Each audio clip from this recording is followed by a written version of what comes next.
Le rôle des remplaçantes est hyper important. C'est dans ma gestion de groupe de les incorporer au maximum. Alors, on ne va pas parler de remplaçantes, hein, c'est tout un effectif, mais effectivement, il y a des joueuses qui ont plutôt tendance à être plus souvent sur le banc de touche que titulaires. Mais l'objectif, c'est de les incorporer, de leur faire penser qu'elles vont jouer toute la semaine. C'est-à-dire que très souvent, je fais tourner au poste pour leur permettre de croire à une titularisation et lorsque j'ai l'occasion de les faire jouer, je les incorpore vraiment pour qu'elles puissent avoir du temps de jeu. Honnêtement, il y a tout qui m'intéresse dans le foot. Il y a d'abord la ferveur des spectateurs qui nous encouragent. Il y a le fait de toucher la balle, d'être un petit peu libre à répondre à des obligations du staff et de l'équipe. Je suis née dans une famille où il n'y a que des footballeurs et à l'âge de 5 ans, mon frère, mon père, etc. m'ont donné un ballon au pied et depuis je ne l'ai jamais lâché.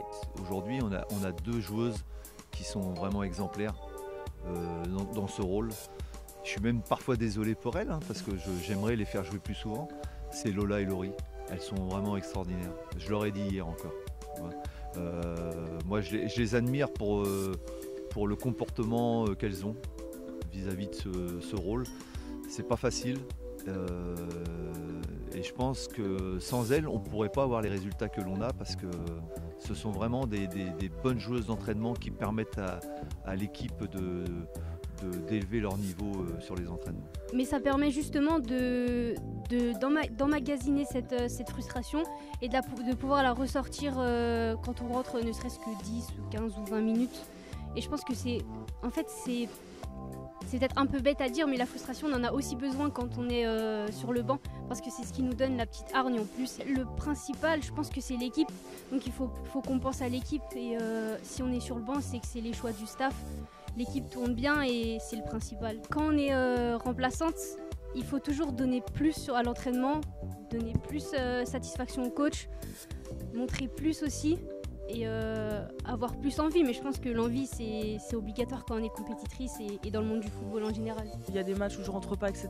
J'essaye de rattraper une séance le lundi par exemple, j'essaye de faire des efforts et de donner tout à l'entraînement pour justement ne pas être en infériorité physiquement par rapport aux autres. J'évite de l'exprimer au TEGG, après à l'extérieur, chez moi ou quand je parle avec ma famille, etc. J'essaye de parler parce que je pense que c'est important, il ne faut pas tout garder pour soi. Et voilà. Mais au sein du staff, au foot, sur le terrain, j'évite de le montrer. Un statut qui est difficile quand même à assumer parce que certes on ne fait pas partie peut-être des meilleurs on va dire. Après c'est à nous, les remplaçantes, dont moi-même, de travailler encore plus et d'être au niveau pour peut-être espérer avoir une place de titulaire. Ça fait partie d'une de mes forces et même quand je suis sur le banc, je vais toujours encourager l'équipe, que ce soit sur le banc, sur le terrain, dans les vestiaires, les motiver, etc. Je pense que c'est très important aussi, il ne faut pas les oublier. De toute façon, c'est toujours des sources de conflit d'être remplaçant et je vais même pas parler des joueuses ou des joueurs que j'ai pu avoir en tant qu'entraîneur, mais je vais parler de ma personne lorsque j'étais joueur.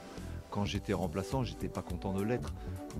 Quand j'étais titulaire et qu'on me sortait, j'étais pas content de sortir du terrain. Et c'est normal, ça veut dire beaucoup de choses à mes yeux. Ça veut dire que on est des compétiteurs et on n'a pas envie on a envie de jouer pour rendre service à l'équipe. C'est un atout mais je compte bien, sincèrement, je compte bien les faire jouer sur cette fin de saison. Et à un moment donné, ça va s'ouvrir pour elles. J'essaye toujours de mettre la meilleure équipe. Elles ont des qualités. Elles n'ont pas que des qualités, parce que si elles jouent pas, si elles jouent moins que les autres, c'est qu'elles ont des petits défauts, des petits manques plutôt. Donc c'est pour cette raison qu'elles ne jouent pas plus souvent, mais je suis l'entraîneur, je fais mes choix et j'assume mes choix. Donc. Remercier aussi, donc, comme l'a dit Lola, le staff et les joueuses, parce que oui, c'est vrai que le staff fait un énorme travail dans l'ombre. Alors rendez-vous samedi!